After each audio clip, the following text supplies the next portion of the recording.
So let's have a look at the remaining 5 teams. How are they going to perform in the 2025 IPL? So let's start with the defending champions, Kolkata Knight Riders. KKR have had some interesting change. They were not able to hold on to their IPL winning skipper Shreyas Iyer. And I was also surprised when they didn't make the other Iyer the skipper.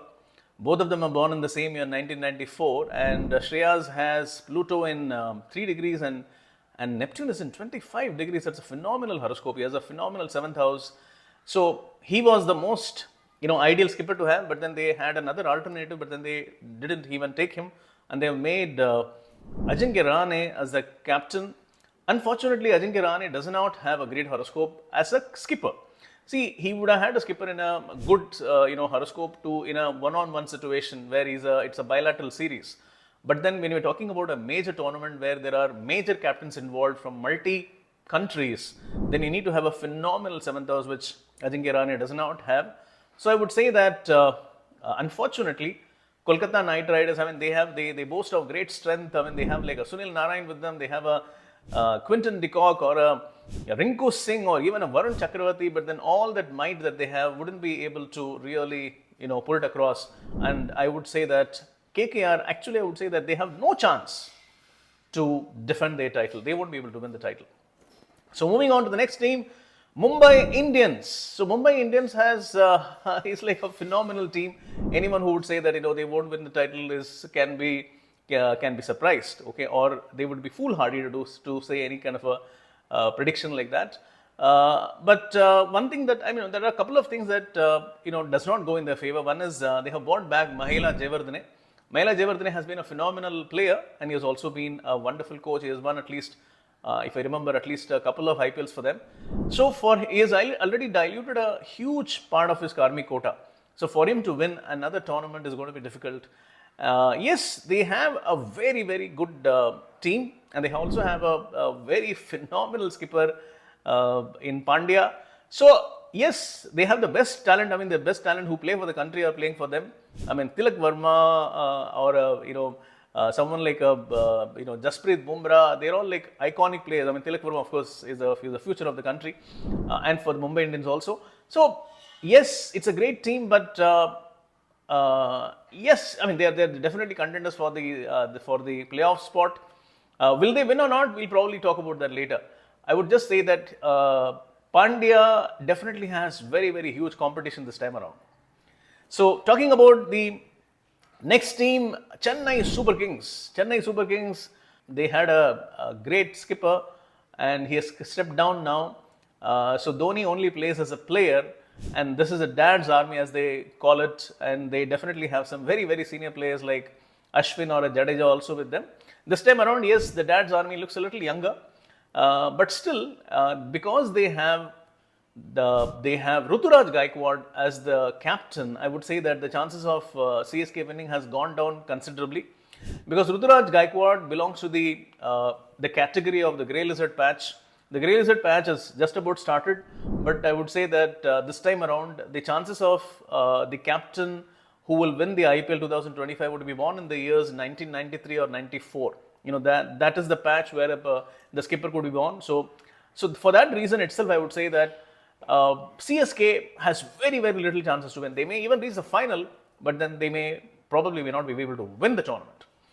And then we're going to look at the top 2 teams which I feel have the greatest chances to win the IPL. It does not mean that they are going to be in the finals, but then they definitely are contenders for winning the final. And the first team I would say is going to be Sunrisers Hyderabad. Sunrisers Hyderabad is superb. They have like a phenomenal team, and very importantly, they have Pat Cummins as a skipper. Pat Cummins is born in the year 1993. See, there are some years, those great years where the greatest are born. You have a 1973, then you have a 81, 87, MS Dhoni, and then of course our Sharma, and then we have 1993 where Pat Cummins was born. Pat Cummins has been winning everything. Okay, he has won so many ICC trophies, and if he goes on to win even an IPL trophy, then that wouldn't be a surprise. That shouldn't be a surprise to anybody. So he has the planets in him to do it. He has a great 7th house, phenomenal charts. He has the best planetary position for anybody born in the year 1993-94. So he is the best skipper. So will he be able to win it with this team? That is a question, and he has got a phenomenal squad at his display to win. I mean, it does look like, last time around they reached the final, and this time around they can even go one step further. Besides, they also have a phenomenal coach in Daniel Vittori. He has been always an underrated player, and he has also never been able to win a tournament as a coach, and especially with RCB, because he had a captain there who didn't have the seventh or strong, so that's the reason he couldn't win it. So probably this time around, all the forces are coming together, and probably this could be the time when Daniel Vittori can also make it. So yes, I would say that Sunrisers Hyderabad are very, very, very, very big contenders for the title. And finally, I'm going to look at this last team. My goodness, this is one team which is an iconic team, which has great fans and which has great support nationally, internationally. But then this is one team which has always been underperforming, or they hadn't been able to reach their full potential. They always had some problem or the other. They had sometimes the ball is not being good, whatever the reasons were. But the problem was that their skipper, the talismanic, the iconic, the greatest Virat Kohli, unfortunately, doesn't have a very strong 7th house. So 7th house is the house which makes somebody a captain, a great captain. Sachin Tendulkar had a weak 7th house, and even Virat Kohli has a weak 7th house. And that's the reason RCB couldn't win a title in all of these years. But this time around, they have a new skipper. And I was really surprised when Rajat Patidar was made the skipper, because he is born in the year 1993, and he was born just 1 month away from Pat Cummins, who probably has one of the best horoscope amongst all the players in the world, at this point of time. So Rajat Patidar was born almost with a similar set of planets. And mind you, Rajat Patidar is not a regular for the country. And so that means that he has so much of karmic quota intact in him for him to win a major tournament.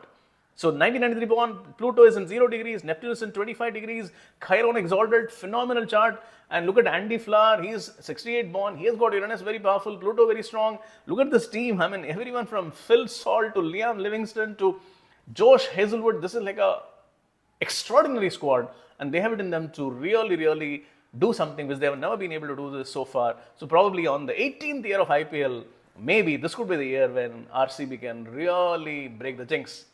Okay, so fine. So this is the preliminary analysis. We'll be doing more analysis when the teams reach the playoffs, and also probably we'll be talking once again during the final. Okay, so see you soon, and keep watching Greenstone Lobo and also the Times of India Sports.